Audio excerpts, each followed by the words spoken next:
Hello everyone, I am Pramod from Indian English grammar. Guys, एक बार फिर से स्वागत है आपका हमारे YouTube channel Indian English grammar में। और मैं आपको बता दूं कि अभी जल्द ही मैंने इस चैनल का नाम चेंज किया है।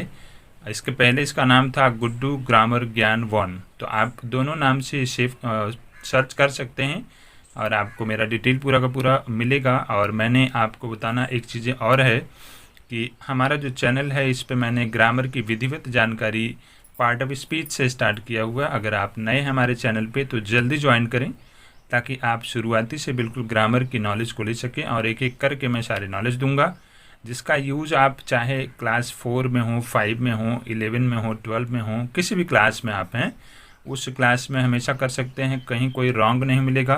साथ में यदि आप किसी कॉम्पिटिटिव एग्ज़ाम को फेस करते हैं तो उसके लिए भी यह 100% एकदम करेक्ट चीज़ें हैं जो आपको कोई काट नहीं सकता, राइट। तो गाइज़, आज के वीडियो में हम सीखेंगे कि हमारा जो एडजेक्टिव है उस एडजेक्टिव में जैसे ऑल और होल और साथ में इसके अलावा एवरी एंड ईच का जो प्रयोग होता है वो किस तरह से और कहाँ पे करेक्ट जगह होता है वो मैं आपको यहाँ पे बताऊँगा, राइट। तो ध्यान दीजिएगा, मैंने यहाँ पे एग्जाम्पल दिया हुआ है, कुछ चीज़ें मैं इनके बारे में बताऊँगा तो आप उसी वीडियो को पढ़ करके नोट कर लीजिएगा, राइट। गाइस, याद रखना लिखने में बहुत टाइम जाता है, इसलिए मैंने लिखा नहीं, मैं बोल दूंगा, आप जहाँ ज़रूरत लगती है वीडियो को पॉज करके नोट कर लेना, ठीक है। और नोट लगता है आपको तो वैसे आप समझ जाएंगे, आपको लगता है तो आप नोट भी कर सकते हैं, ठीक। तो सबसे पहले हमने यहाँ पे नंबर 1 पॉइंट बनाया है ऑल एंड होल का प्रयोग और साथ में इसका अंतर, ठीक है ना। तो पहले हमने ऑल का एक एग्जाम्पल यहाँ पे दिया गया कि all the pens are blue. एक और एग्जाम्पल है all the money has been spent, right. तो गाइज, सबसे पहले आप इसके बारे में जान लो।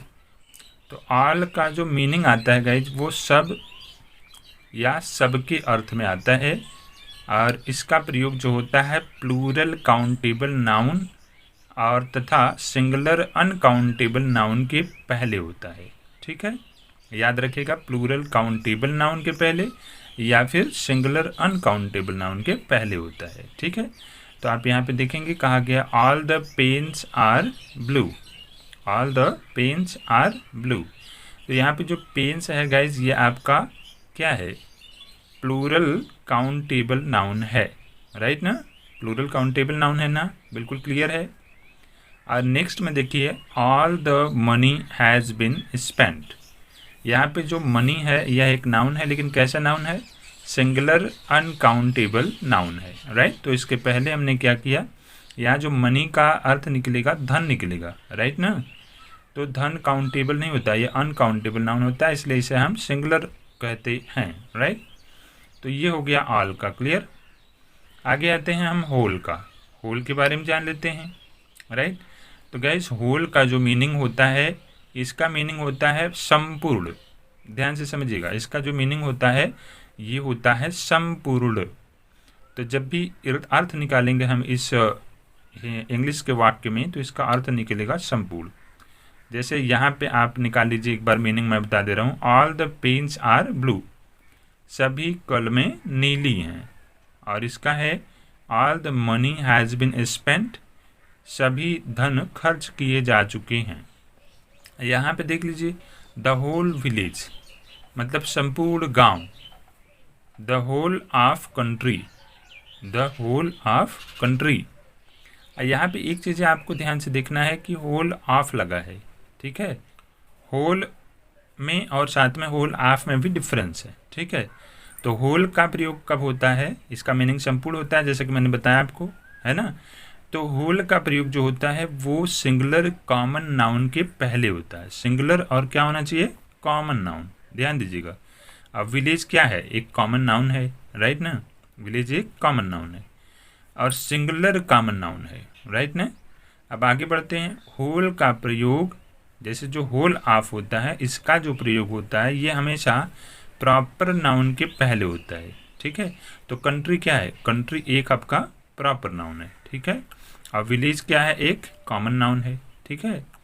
तो आप इस चीज़ को ध्यान से समझ जाइएगा, फिर से समझ लीजिएगा, आप वीडियो को पॉज करके इसको फिर से आप बैक करके पूरा समझ लीजिएगा। तो इस तरह से ये होल और होल ऑफ साथ में ऑल बिल्कुल पूरी तरह से ख़त्म हो गया। इसके अलावा इसका और कोई यूज़ नहीं होता गाइज, ना आप कहीं पर रॉन्ग जा सकते हैं अगर आप इसको ध्यान से समझ चुके हैं तो। एक बात नोट को आप समझ लीजिएगा अच्छे ढंग से। कहा जा रहा है कि आल का जो प्रयोग होता है गाइज, वो हमेशा किसी व्यक्तियों या वस्तुओं की संख्या बताने के लिए किया जाता है, लेकिन होल का जो प्रयोग होता है वह व्यक्ति या वस्तु के संपूर्ण अंगों की बात करी जाती है इसके द्वारा। बात को समझ रहे हैं ना? आल का क्या होगा? आल का मतलब व्यक्ति या वस्तु की संख्या बता रहा है, और होल का मतलब ये जो कह रहा है, होल का मतलब व्यक्ति या वस्तु के संपूर्ण अंगों की। जैसे विलेज क्या है? विलेज पूरा गांव हो गया, संपूर्ण हो गया। कंट्री क्या है? पूरे संपूर्ण कंट्री की बात कही जा रही है, ठीक ना? तो ये आपका इसमें 100% क्लियर हो गया होगा, राइट। एग्जाम्पल नंबर नेक्स्ट लेते हैं गैस, और ये है आपका एग्जाम्पल ईच एंड एवरी का यूज़, ठीक है। पॉइंट नंबर 2 में ईच एंड एवरी का यूज़, इसका भी प्रयोग हम सीखेंगे और साथ में इसका अंतर ध्यान से समझिएगा। एग्जाम्पल मैंने दिया है सबसे पहले ईच का, तो ईच का एक एग्जाम्पल है, और यहाँ पे है कि each boy has a pencil. दूसरा है ईच ऑफ, और इसके बाद कहने का मतलब ईच ऑफ का एक एग्जाम्पल और ईच ऑफ का 2 एग्जाम्पल। ये 2 प्रकार का है, इसलिए हमने 2 एग्जाम्पल दिया है, राइट ना। तो पहले हम इसको समझ लेते हैं। Each boy has a pencil, right. कहा जा रहा है ईच का जो प्रयोग होता है वह, इसका अर्थ जो निकलता है गाइस, वो होता है प्रत्येक, ठीक है। प्रत्येक का मतलब क्या? प्रत्येक, इसके पहले एडजेक्टिव मैंने पढ़ा है, उसमें भी आपने ईच का यूज सीखा है, बट यहाँ पे डिफरेंसेस बताया जा रहे हैं। कह रहा है कि ईच का मतलब होता है प्रत्येक, लेकिन इसका जो यूज होता है 2 या 2 से अधिक व्यक्तियों या वस्तुओं के लिए सिंगुलर काउंटेबल नाउन के पहले प्रयोग किया जाता है। जो ईच है इसका प्रयोग 2 या 2 से अधिक व्यक्तियों या वस्तुओं के लिए सिंगुलर काउंटेबल नाउन के पहले किया जाता है, ठीक है, ऑलराइट। जैसे ईच बॉय, बॉय क्या है? एक सिंगुलर काउंटेबल नाउन है, ध्यान समझिएगा, है ना। उसके पहले हमने ईच का प्रयोग किया है, तो हो गया आपका ये ओवरऑल ख़त्म, राइट ना। अब इसमें से जो पेंसिल है ओवरऑल ईच बॉयज़ है, जो बॉय हैं जितने भी, उनमें से 2 या 2 से अधिक व्यक्तियों या वस्तुओं की बात करी जाती है। यहाँ तो व्यक्ति है तो व्यक्ति की बात करी जा रही है, ठीक। नेक्स्ट आ जाते हैं ईच ऑफ का, देखिए क्या है। अब ईच ऑफ का क्या है मतलब गाइस, इसको ध्यान दे लो। ईच ऑफ के बाद प्लूरल काउंटेबल नाउन का प्रयोग होता है। ईच ऑफ के बाद हमेशा प्लूरल काउंटेबल नाउन का प्रयोग होता है। तो each of the students has a pen. अब स्टूडेंट्स क्या है? प्लूरल काउंटेबल नाउन है, राइट ना, इसलिए इसके पहले ईच ऑफ का यूज हुआ है। कहने का मतलब ईच ऑफ के बाद हमेशा प्लूरल काउंटेबल नाउन का प्रयोग होता है, ठीक है ना। बात समझ में आ गई, राइट। वैसे सेम टू सेम आप यहाँ पे भी देख सकते हैं, इसमें भी वही बात बताई जा रही है, राइट ना। तो इन दोनों एग्जाम्पल से आप समझ सकते हैं कि ईच और ईच ऑफ में क्या डिफरेंस है, ठीक है गाइज। नेक्स्ट आते हैं, और ये आ गया आपका एवरी। तो एवरी का हम जरा मीनिंग जान लेते हैं पहले। एवरी का भी मीनिंग जो होता है गाइज, ये होता है प्रत्येक, ठीक है। लेकिन क्या पूरा जान लीजिए, एवरी का मीनिंग होता है प्रत्येक जिसका यूज 2 से अधिक व्यक्तियों या वस्तुओं के लिए सिंगुलर काउंटेबल नाउन के पहले होता है। उसमें था 2 या 2 से अधिक व्यक्तियों या वस्तु के लिए, राइट ना। लेकिन इसमें है 2 से अधिक व्यक्तियों या वस्तुओं के लिए सिंगुलर काउंटेबल नाउन के पहले होता है, सिंगुलर काउंटेबल नाउन के पहले। और एक पॉइंट और आपको जान लेना गाइज एवरी के यूज में। एवरी का जब भी यूज होता है, राइट ना, तो एवरी के पहले कुछ वर्ड लगाए होते हैं 100%, जैसे without, exception, almost, nearly, practically, ये सारे वर्ड पहले इसके जुड़े रहते हैं, तभी जा कर के हम एवरी का यूज कर सकते हैं। जैसे हमने एक एग्जाम्पल दिया कि एवरी 11 बॉयज़, प्रत्येक 11वां लड़का, प्लूरल काउंटेबल नाउन मतलब प्लूरल नंबर, यहाँ पे आप देख सकते हैं, ओके ना। एंड यहाँ पे प्लूरल नाउन यहाँ पे भी है, यहाँ पे भी प्लूरल नाउन है, चाहे आप प्लूरल नंबर कह लीजिए, प्लूरल नाउन कह लीजिए, लेकिन यहाँ पे नाउन कहना उचित है बिकॉज ये नाउन है, यह भी नाउन है, राइट ना, तो प्लूरल नाउन ही हम कहेंगे, राइट ना।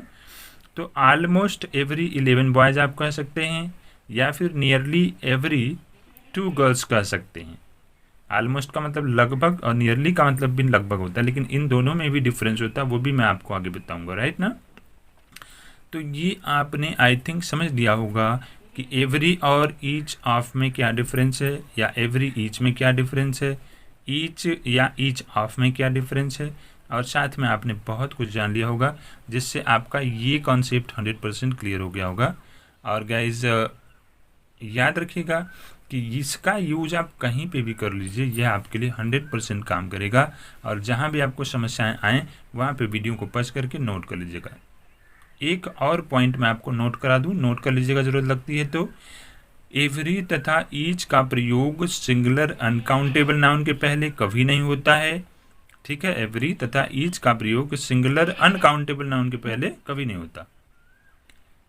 एवरी ईच का प्रयोग प्लूरल काउंटेबल नाउन के पहले भी कभी नहीं होता। ठीक है ना, दोनों पॉइंट को ध्यान से सुन लीजिए। 2 पॉइंट बता रहा हूँ बहुत अच्छे ढंग का।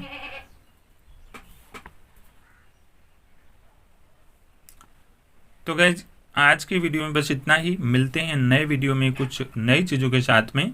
और याद रखिए कि मेरा एक और चैनल चलता है जिसका नाम है इंडियन इंग्लिश स्पीकिंग क्लास, जिसमें मैं आपको 100% अंग्रेजी बोलने की गारंटी के साथ में पढ़ाई कराता हूँ।